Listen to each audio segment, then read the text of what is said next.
Global defence രംഗത്ത് ഇന്ത്യക്ക് വൻ മുന്നേറ്റത്തിന് വഴിയൊരുക്കുന്ന ഒരു വമ്പൻ വാർത്തയാണ് അമേരിക്കയിൽ നിന്ന് പുറത്തുവരുന്നത്. 1968 ശേഷം, അതായത് ഏകദേശം 50-ലധികം വർഷമായിട്ട് നിലനിൽക്കുന്ന കടുത്ത നിയമങ്ങൾ മാറ്റി നിർത്തിക്കൊണ്ട് അമേരിക്കൻ യുദ്ധക്കപ്പലുകൾ ഇനി വിദേശ രാജ്യങ്ങളിൽ നിർമ്മിക്കാൻ പ്രസിഡന്റ് ഡൊണാൾഡ് ട്രംപ് അനുമതി നൽകിയിരിക്കുകയാണ്.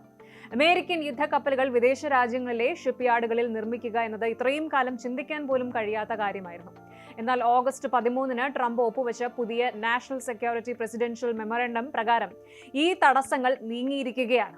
ഇത് ഇന്ത്യയിലെ Cochin shipyard, LNT Mazagon dock തുടങ്ങിയ വമ്പൻ കേന്ദ്രങ്ങൾക്ക് തുറന്നു നൽകുന്നത് കോടികളുടെ അവസരമാണ്. എന്താണ് ഈ മാറ്റത്തിന് പിന്നിലെ കാരണം? ഇന്ത്യക്ക് ഇതിന്റെ യഥാർത്ഥ നേട്ടം എന്തൊക്കെയാണ്? നമുക്ക് വിശദമായിട്ട് അറിയാം. 1968 മുതൽ അമേരിക്കൻ നിയമത്തിൽ ഒരു പ്രധാന റെസ്ട്രിക്ഷൻ ഉണ്ടായിരുന്നു. അമേരിക്കയ്ക്ക് ഒരു പ്രത്യേക നിയമമുണ്ടായിരുന്നു, 10 US കോഡ് 8679. ഇതനുസരിച്ച് US നേവിയുടെ ഒരു യുദ്ധക്കപ്പലോ അല്ലെങ്കിൽ അതിന്റെ പ്രധാന ഭാഗങ്ങളോ അമേരിക്കൻ മണ്ണിലല്ലാതെ വിദേശ രാജ്യങ്ങളിൽ നിർമ്മിക്കാൻ പാടില്ല. ഫോറിൻ കൺസ്ട്രക്ഷൻ അനുവദിക്കണമെങ്കിൽ നാഷണൽ സെക്യൂരിറ്റി ഗ്രൗണ്ട്സിൽ പ്രത്യേക പ്രസിഡൻഷ്യൽ വെയ്വർ വേണമായിരുന്നു. അതായത് ദേശീയ സുരക്ഷ മുന്നിൽ നിർത്തി പ്രസിഡന്റിന് മാത്രം ഈ നിയമത്തിൽ ഇളവ് നൽകാൻ അധികാരമുണ്ട്. ഇപ്പോൾ ട്രംപ് ഭരണകൂടം ആ ഒരു ഇളവാണ് ഉപയോഗിച്ചിരിക്കുന്നത്. അമേരിക്ക പെട്ടെന്ന് ഇങ്ങനെ ഒരു തീരുമാനം എടുത്തതിന് കാരണം വളരെ സിമ്പിളാണ്.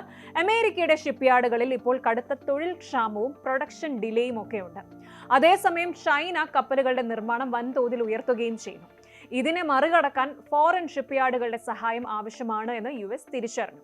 പക്ഷേ ഇത് വെറുതെ വിദേശ രാജ്യങ്ങൾക്ക് ഓർഡർ കൊടുക്കുക എന്നത് മാത്രമല്ല. ഇതിനെ ഫിൻലൻഡ് മോഡൽ എന്നാണ് വിശേഷിപ്പിക്കുന്നത്. ഇതിന്റെ പ്രധാന നിബന്ധനകളൊന്ന് നോക്കാം. തിരഞ്ഞെടുക്കപ്പെട്ട ഫോറിൻ ഷിപ്പ്യാർഡിന് അവരുടെ രാജ്യത്ത് വെച്ച് 2 കപ്പലുകൾ വരെ നിർമ്മിക്കാം. 3ാമത്തെ കപ്പൽ മുതൽ നിർമ്മാണം US-ലേക്ക് മാറ്റണം. അതിനായിട്ട് ഈ വിദേശ കമ്പനി അമേരിക്കയിൽ പുതിയ ഷിപ്പ്യാർഡ് ഉണ്ടാക്കുകയോ അല്ലെങ്കിൽ അവിടെയുള്ള ഒരു കമ്പനിയുടെ ഭൂരിഭാഗം ഓഹരികൾ വാങ്ങുകയോ വേണം. പിന്നെ സാങ്കേതിക വിദ്യയുടെ കൈമാറ്റമാണ്. എന്ന് വെച്ചാൽ വിദേശ കമ്പനികൾ തങ്ങളുടെ ടെക്നോളജി അമേരിക്കയ്ക്ക് കൈമാറുകയും അമേരിക്കൻ തൊഴിലാളികൾക്ക് ട്രെയിനിങ് നൽകുകയും വേണം. അതായത് സാങ്കേതിക വിദ്യയും തങ്ങളുടെ നിർമ്മാണശേഷിയും വർദ്ധിപ്പിച്ച് US നേവിയെ വേഗത്തിൽ ശക്തിപ്പെടുത്താനാണ് ട്രംപിന്റെ പ്ലാൻ. ഇനി നമ്മുടെ പ്രധാന ചോദ്യത്തിലേക്ക് വരാം. ഇന്ത്യക്ക് ഇതിന്റെ പ്രയോജനം എങ്ങനെ ലഭിക്കുമെന്ന് നോക്കുമ്പോൾ, ഇതിനോടകം തന്നെ ഇന്ത്യയിലെ മുൻനിര ഷിപ്പ്യാർഡുകളായ Cochin shipyard limited CSL, Mazagon dock ship builders MDL, LNT എന്നിവ അമേരിക്കയുമായി master ship repair agreement MSRA ഒപ്പുവെച്ചിട്ടുണ്ട്. ഇൻഡോ പസഫിക് മേഖലയിലൂടെ കടന്നു പോകുന്ന അമേരിക്കൻ നേവിയുടെ നോൺ കോമ്പാക്ട്, അതായത് സഹായ കപ്പലുകൾ തകരാറിലായാൽ അത് റിപ്പയർ ചെയ്യുന്നത് ഇപ്പോൾ ഇന്ത്യയിലാണ്. ഇത്രയും കാലം നമ്മൾ റിപ്പയറിംഗ് വർക്ക്സ് മാത്രമാണ് ചെയ്തിരുന്നത്. എന്നാൽ പുതിയ ഓർഡർ വരുന്നതോടെ അമേരിക്കൻ സപ്പോർട്ട് ഷിപ്പുകൾ, ടാങ്കറുകൾ, ഫ്രിഗേറ്റുകൾ എന്നിവ നേരിട്ട് നിർമ്മിക്കാനുള്ള ടെൻഡറുകളിൽ ഇന്ത്യക്ക് പങ്കെടുക്കാം.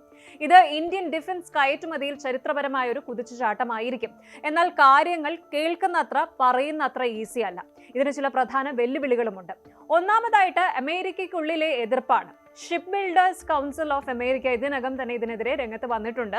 അമേരിക്കൻ ജോലി സാധ്യതകൾ വിദേശത്തേക്ക് കൊണ്ടുപോകുന്നു എന്ന് പറഞ്ഞ് കോൺഗ്രസിലും കടുത്ത എതിർപ്പുണ്ട്.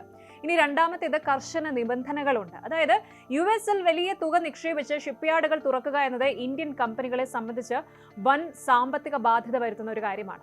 ഇനി മൂന്നാമത്തേത് ഹൈടെക് വാർഷിപ്സ് ആണ്. അതായത് ഏറ്റവും പുതിയ സ്റ്റെൽത്ത് യുദ്ധക്കപ്പലുകളോ യുദ്ധവിമാന വാഹിനികളോ ഇന്ത്യക്ക് ഉടൻ നിർമ്മിക്കാൻ കിട്ടില്ല.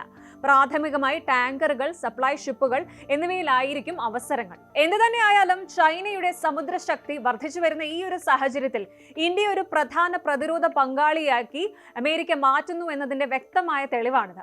നിർമ്മാണത്തിൽ മാത്രമല്ല, ആഗോള പ്രതിരോധ നയതന്ത്രത്തിലും ഇന്ത്യയുടെ പദവി വർദ്ധിക്കുകയാണ്.